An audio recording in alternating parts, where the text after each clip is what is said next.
जय श्री राम, राधे श्याम मेरे प्यारे मित्रों। श्रीमद् भगवद गीता अध्याय पहले का श्लोक क्रमांक 7वें के बारे में हमने जाना था। आइए मित्रों, हम आगे की ओर बढ़ते हैं।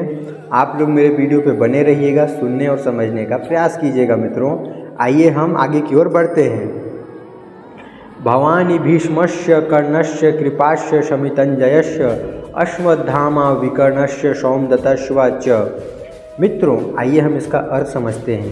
मेरी सेना में स्वयं आप भीष्म, कर्ण, कृपाचार्य, अश्वत्थामा, विकर्ण तथा सोमदत्त का पुत्र भूरिश्रवा आदि हैं, जो युद्ध में सदैव विजयी रहे हैं। आइए मित्रों, हम इसका तात्पर्य समझते हैं। दुर्योधन उन अद्वितीय युद्धवीरों का उल्लेख करता है जो सदैव विजयी होते रहे हैं।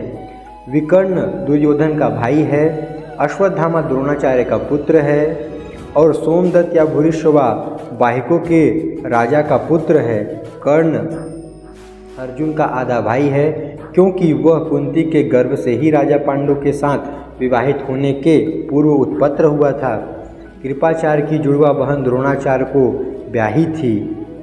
मित्रों, श्रीमद् भगवद गीता में यह जो श्लोक का उच्चारण किया गया है, श्रीमद् भगवद गीता में हम जितने भी महावीरों का नाम जान रहे हैं, वह सब कितने ही वीर थे कि कुरुक्षेत्र जैसे युद्ध स्थल में उन्होंने युद्ध किया और स्वर्ग को प्राप्ति हुए। यह तो वास्तव में कोई पुण्य कर्म ही था। मित्रों, मैं श्रीमद् भगवद गीता से कुछ विशेष बातें आपको बताना चाहूँगा, आप लोग सुनिएगा मित्रों। महाभारत काल में यह महाभारत क्यों हुआ? महाभारत मनुष्य के कल्याण के लिए हुआ, जगत के कल्याण के लिए हुआ। यदि दुर्योधन का राज्य पाला जाता तो सारा राज्य समाप्त हो जाता, अश्लीलता फैल जाती, गंदगी फैल जाती, दरिद्रता फैल जाती।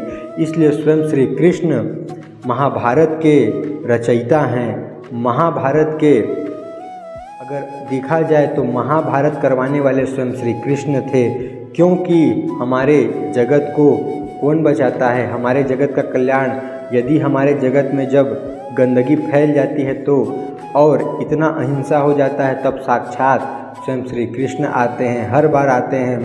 मित्रों, इस कलयुग में भी वह अंत समय में जरूर आएंगे। आप लोग ध्यान से सुनिए।